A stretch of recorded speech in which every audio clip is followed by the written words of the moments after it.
Hello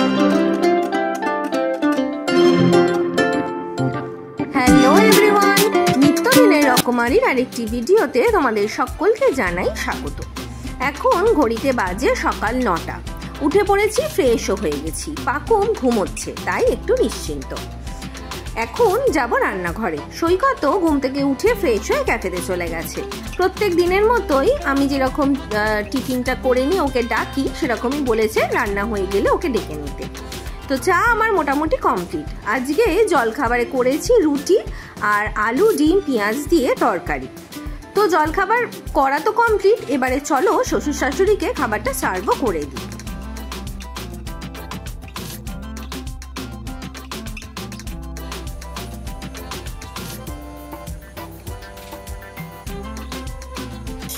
খাবার দিলাম।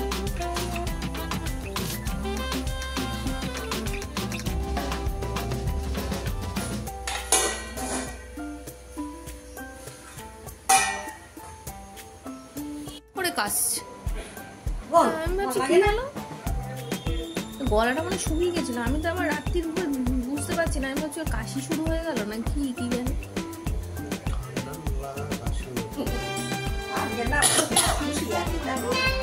ঝরঝরে মনটা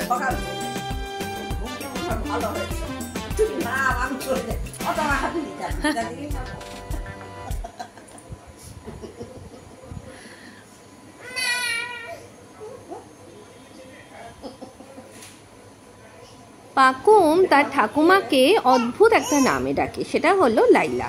ও নিজে থেকেই কিন্তু এই নামটা দিয়েছে। তো ঠাকুমার নাতনির এই ভালোবাসাটায় কারোর যেন নজর না লাগে। এরকমই থাকুক ওদের সম্পর্কটা সারাটা জীবন। এখানে সৈকত তো বাজার থেকে চলে এসেছে। তো কাকু রান্নাঘরে গেছে টুকটাক কাজ মেটানোর জন্য। কাকু বেরিয়ে এলে আমি ভাত টাতগুলো বসাবো আর রান্নার কাজে ঢুকবো। এখানে চলো দেখে নিই সৈকত আজকে কি বাজার করে আনলো।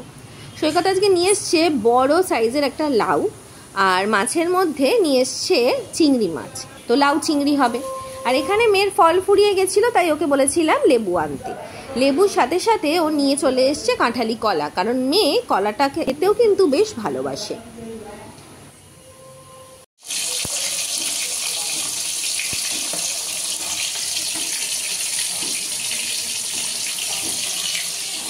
দুপুরে রান্না চাপিয়ে দিয়েছি। বাটা মাছের ঝোল করব আলু আর পটল দিয়ে, আর মেয়ের জন্য ডিম সেদ্ধ।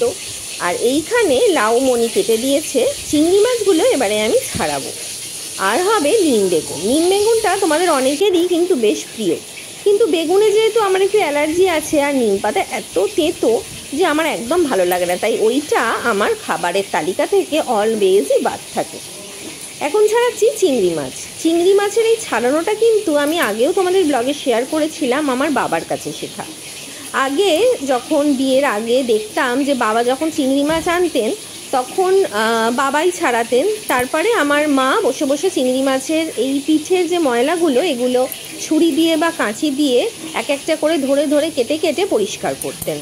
তো সেই দেখেই কিন্তু আমার শেখা। আর বাবা যেহেতু বিভিন্ন রান্না করতে ভালোবাসেন, তাই জন্য এই টুকিটাকি জিনিসগুলো কিন্তু বাবার থেকে টিপস হিসাবে বেশ ভালোই পাওয়া যায়। তো এই শেখাগুলো কিন্তু শ্বশুরবাড়িতে এসে বেশ কাজেই লাগে, কি বলো তোমরা? যাই হোক, তো মোটামুটি রান্নার দিক তো শুরু হয়ে গেছে। এবারে চলো নিম বেগুনটা তাড়াতাড়ি করে নিই। আমার অনেক বন্ধু বান্ধব আছে বা আমার ফ্যামিলিতেও অনেকে যারা নিম বেগুনের নাম শুনলেই জিভে জল চলে আসে। আমি কিন্তু সত্যিই জানি না তারা কিভাবে খায়, কারণ প্রথমেই বললাম আমার একদম পছন্দ না। তোমাদের কার কার বাড়িতে নিম বেগুন হয় আর কার কার পছন্দ, সেটা কিন্তু আমাকে তোমরা কমেন্ট করে শেয়ার করতে পারো। আর যারা যারা আমার মতো নিম বেগুন পছন্দ করো না বা কোনো সমস্যার জন্য খাও না, তারাও জানিও, তাহলে আমি জানতে পারবো যে আমার দলে তোমরা কারা কারা আছো। তো চলো রান্না আজকে কমপ্লিট, দেখিয়ে দিই আজকে কি কি ফাইনালি হলো। আজকে হয়েছে বাটা মাছের ঝোল আলু আর পটল দিয়ে, যেরকম তোমাদেরকে জানালাম। আর হয়েছে লাউ চিংড়ি আর নিম বেগুন ভাজা। আজকে খাওয়া দাওয়া করেই একটা প্ল্যান আছে, তো সেই কারণে চলো তাড়াতাড়ি খেয়ে নিই, তারপরে তোমাদেরকে জানাচ্ছি প্ল্যানটা কি। আমি রেডি হতে শুরু করেছি। আমার রেডি হওয়া দেখে তোমরাও নিশ্চয়ই বুঝে গেছো যে আজকে কোথাও বেরু যাওয়ার আছে। একদম ঠিক ধরেছো। অনেক দিন ধরে ঘুরতে যাব করে যাওয়া হয় না, তাই আজকে সৈকতকে ফাইনালি বললাম যে তুমি একটু আজকে সন্ধ্যাবেলা ক্যাফেটা বন্ধ রাখো না, চলো তুমি আমি মেয়েটাকে নিয়ে একটুখানি ঘুরে আসি। আসলে শনি আর রবিটা সৈকতের ক্যাফেতে একটু চাপই থাকে, তো ও এই দুটো দিন অফ করতে চায় না। তাও আমার রিকোয়েস্টে বললো ঠিক আছে, তুই যখন এতবার করে বলছিস ঠিক আছে আজকে সন্ধ্যাবেলাটা অফ রাখছি, চল কোথায় যাবি। তো হঠাৎ করেই ঠিক করলাম একটু সিটি সেন্টার 2-এ যাব। আসলে আমি তো রাজারহাটে থাকি, তো রাজারহাট থেকে সিটি সেন্টার 2 যেটা নিউ টাউনে সেটা অনেকটাই কাছে, মানে একটা অটো ধরলেই চলে যাওয়া যায়। তো সেই কারণে কাছাকাছির জন্যই আর পাকুমকে নিয়ে যেহেতু যাব, তাই আমরা ঠিক করলাম সিটি সেন্টার 2টাই ঘুরে আসি। টাটা করে দাও।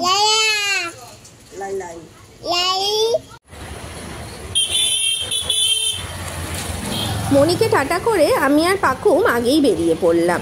সৈকত বলল তোরা বেরো, আমি গেটটা বন্ধ করে দিয়ে আসছি। আমাদের এই জায়গাটাতে কালী পুজো হয়েছিল, যে জায়গায় এই বড় বড় লাইটগুলো জ্বালানো, সেই জায়গাতে পাড়ার ছেলেরা মিলেই করেছিল। তো সেই ভিডিও তো তোমাদের সাথে আমি আগেই শেয়ার করেছি এই জায়গাটাতে। তো সেই কালী পুজোর আজকে হচ্ছে তার খাওয়া দাওয়া। তো ওরা আমাদের বাড়িতে এসেও বলে গেছিলো যে খাবার ওরা খাওয়াবে, তো রাত্রির বেলা নিতে যেতে হবে আর কি খাওয়াটা। তো দেখা যাক আমরা যখন ফিরবো তখন নিয়ে আসবো ওদের ওখান থেকে খাবার। তো সৈকতে চলে এসছে, আমরা অটোতেও উঠে গেছি। এবার চলো গন্তব্যস্থল সিটি সেন্টার 2 যাওয়া যাক।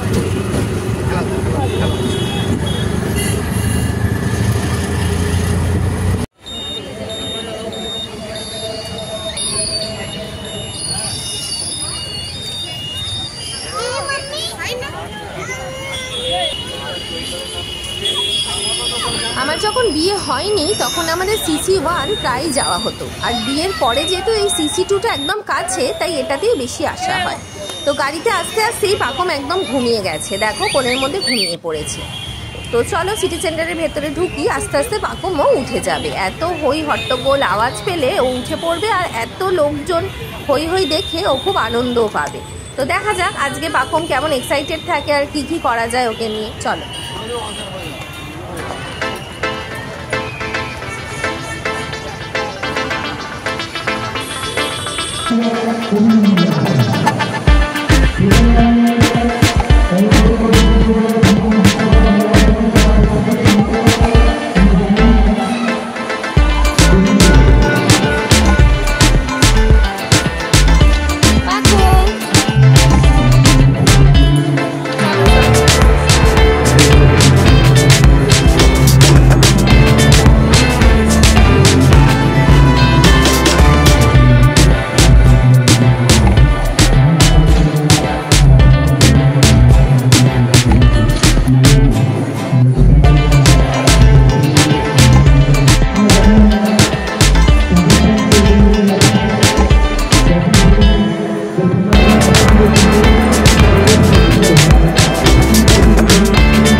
তোমরা অনেকেই জানো যে কার্ড করতে হয় যারা রেগুলার এসে থাকে, তো আমাদের তো কার্ড ছিল না, কিন্তু তাও আমি ভাবলাম যে পাকুমকে একটু বিভিন্ন খেলনার জায়গাগুলোতে বসাই, তাহলে ওর খুব ভালো লাগবে।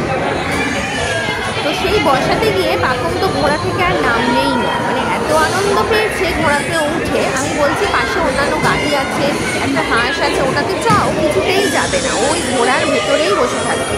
তারপরে ওকে নামিয়ে এই গাড়িটার মধ্যে বসালাম, বললাম যে দেখ ওখানে একটা স্টিয়ারিং আছে, এটাকে ঘোরা ভালো লাগবে। তো সেই ওগুলো নিয়েই বেশ এনজয় করছিল, খেলা করছিল। আসলে কি বলতো, বাড়ির মধ্যে তো একা একা থাকে, তো ও এইসব জায়গায় একটু এলে, তারপরে একটু বন্ধু বান্ধব পেলে ওর একটু আনন্দ লাগে, তাই না? কিন্তু রেগুলার তো আর এই সিটি সেন্টার 2 বা এরকম কোনো জায়গায় যাওয়া আসা করা যায় না। তো এখানে আসাটাই এখন মেয়ে হওয়ার সৈকত তো আছে, আমাদের তো ধরো গল্প বলো, বসা বলো, খাওয়া দাওয়া বলো, সবই আছে। কিন্তু যাতে সবসময় মনে হয় যে পাকুম একটু আনন্দ করতে পারে, পাকুম একটুখানি এনজয় করতে পারে, তো সেই সব কারণের জন্যই আরও বেশি আর কি চিন্তাভাবনা করে এখানে আসাটা।